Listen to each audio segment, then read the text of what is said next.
सौर्यमण्डल र पृथ्वी सम्बन्धी केही जानकारी।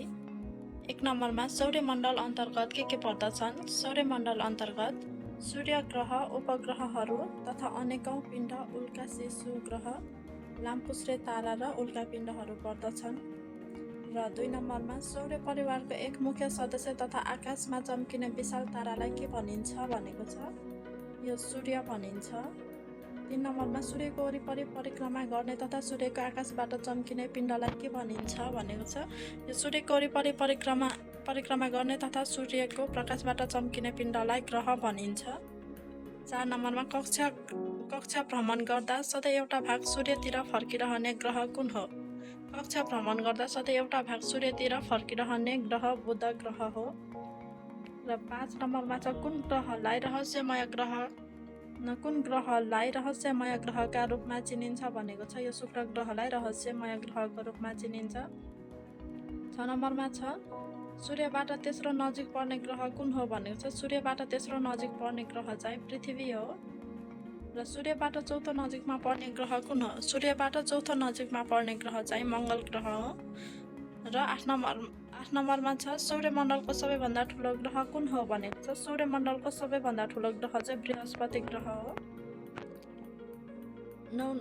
क्वेसन नम्बर 9 मा सौर्यमण्डलमा पृथ्वी पछिको दोस्रो ठुलो ग्रह कुन हो भनेको छ? यो सौर्यमण्डलमा पृथ्वी पछिको दोस्रो ठुलो ग्रह चाहिँ शनि ग्रह रहेको छ।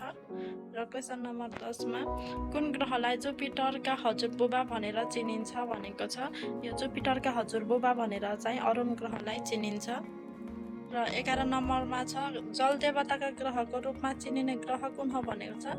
यो जलदेवताको ग्रहको रूपमा चिनिने ग्रह भनेर चाहिँ वरुण ग्रहलाई भनिन्छ। र क्वेसन नम्बर 12 मा ग्रहको परिक्रमा गर्ने खगोलीय पिण्डलाई के भनिन्छ भनेको छ? यो ग्रहको परिक्रमा गर्ने खगोलीय पिण्डलाई चाहिँ उपग्रह भनेर भनिन्छ। र 13 नम्बरको क्वेसनमा मङ्गल ग्रह र बृहस्पति ग्रहको भ्रमण कक्षाबीच रही सूर्यको परिक्रमा गर्ने ससाना आकाशीय पिण्डलाई के भनिन्छ भनेको छ? यसलाई शिशु ग्रह भनिन्छ। मङ्गल ग्रह र बृहस्पति ग्रहको भ्रमण कक्षाबीच रही सूर्यको परिक्रमा गर्ने ससाना आकाशीय पिण्डलाई शिशु ग्रह भनिन्छ।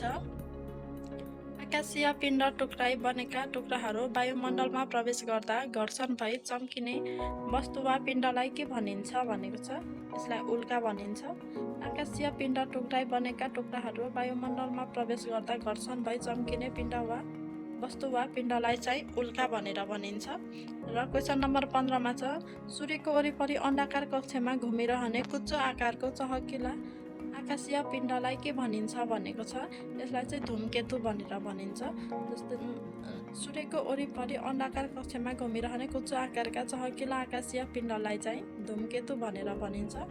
र 16 नम्बरमा छ ग्रहण कति प्रकारका हुन्छन् भनेको छ? ग्रहण चाहिँ 2 प्रकारका हुन्छ। र 17 नम्बरमा छ पृथ्वीको उत्पत्ति कहिले भएको मानिन्छ? पृथ्वीको उत्पत्ति कहिले भएको मानिन्छ भन्दा लगभग 4.5 अर्ब वर्ष पहिले भएको मानिन्छ। पृथ्वीको उत्पत्ति चाहिँ लगभग 4.5 अर्ब वर्ष पहिले भएको मानिन्छ।